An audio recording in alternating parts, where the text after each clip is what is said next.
This is an edition of a series where I break down all the goalies at the World Juniors from the 2024-25 season. Goalies are given two different ratings on a 12-point scale, starting with 0, with each number corresponding to a level of play from low-end junior up to NHL franchise. Each goalie is given a current ability rating, which I determine based on technique and ability observed, as well as performance at the level they play at with the respective clubs.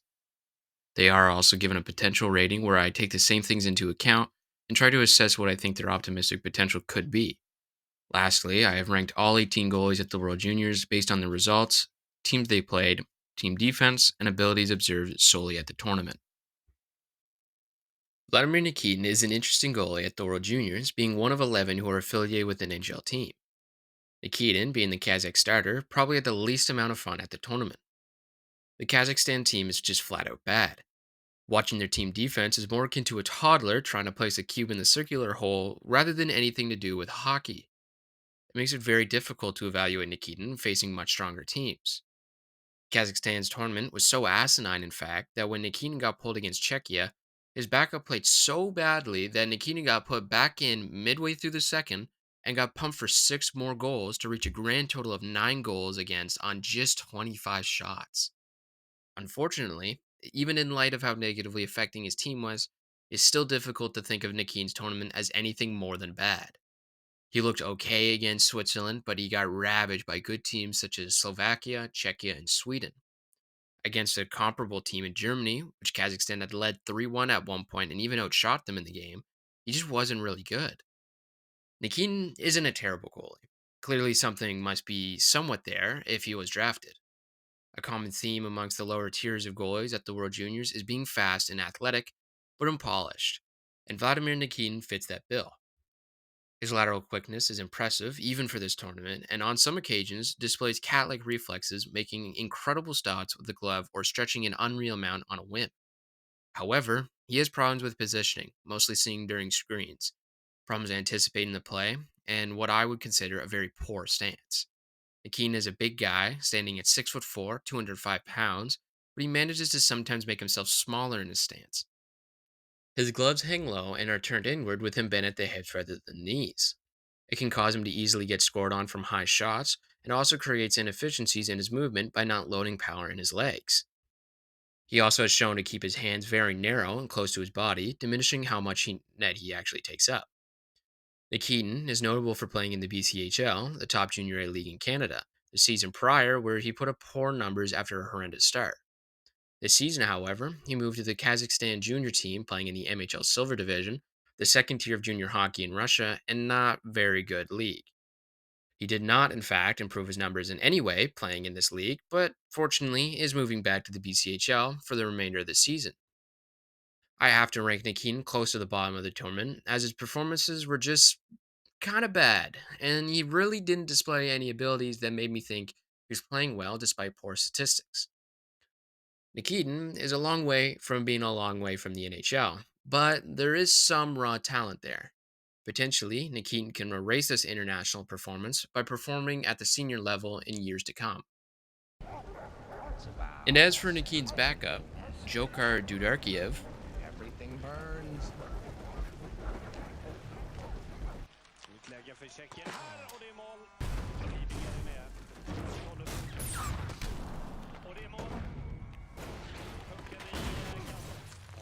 Tappar puck i ett farligt läge. Det är jätteläge för att få inte pucken ur zonen. Istället är det nytt mål. 1.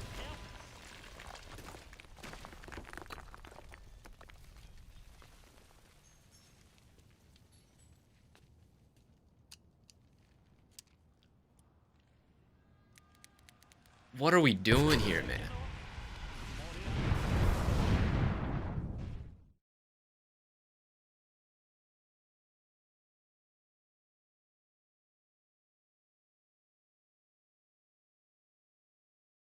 Linards Feldbatys undoubtedly had the most surprising tournament amongst goalies, single handedly carrying Latvia to a 7th place finish, which ties the country's best all time. Despite the team's shocking upset over Canada and close game versus Sweden, the Latvian team was still abysmal outside of a few Cuban JHL players that provided offensive bursts when needed. As for a supporting cast, this team had the second highest shots against despite playing the least amount of games.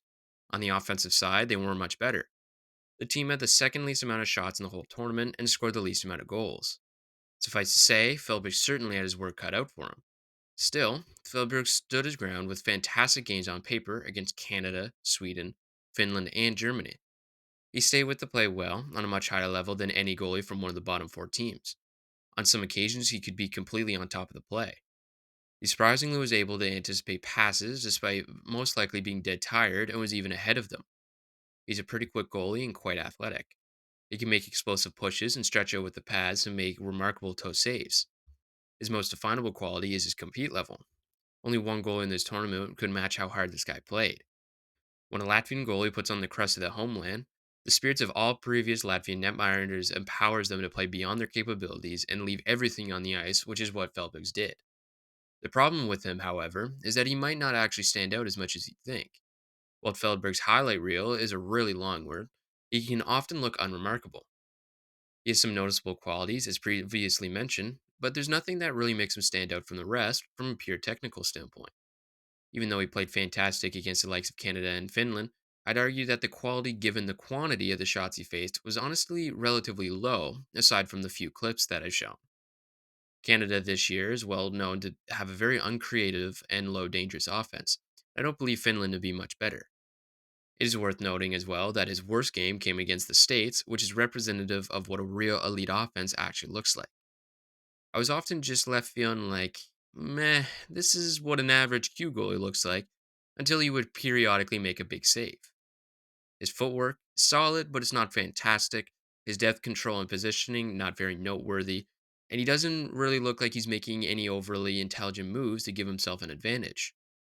On the other hand, there was nowhere in the games where I felt that Feldbergs might have looked out of place or really made any noticeable mistakes, which bodes well for him.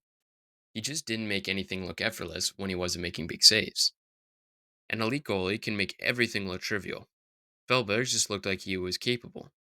It was more of him doing what was expected of a capable goalie, but no more. All of this is why I question how good he really is. This tournament's level, for the most part, is medium to elite junior and even some borderline pro. The QMJHL is one of the three best junior leagues in the world and would be considered a bit worse overall in level compared to the top four teams in the tournament. Feldbergs, being a QMJHL goalie, has not been impressive in any way when it comes to league play. In fact, he's been quite average, posting an unremarkable 899 save percentage. It's easy to get caught up in legendary performances at the World Juniors and overhyped talent when there really might not be any basis to it. There have been many goalies who shocked the world with their performance and even ended up being drafted because of it, but simply never lived up to it. It's what makes Feldbergs a wild card, as he could have just been one of the goalies to get hot at the right time rather than play the way that's representative of his true talent and potential. It is worth further exploring Feldbergs, perhaps as an undrafted free agent and given a pro tryout with the ACHL team, in hopes he proves himself much like fellow World Juniors legend Tomasz Suchanek. When it comes to ranking Feldbergs, he easily lands himself at the top of my rankings, but perhaps controversially, not first, as I believe I've seen a better display of ability from my number one.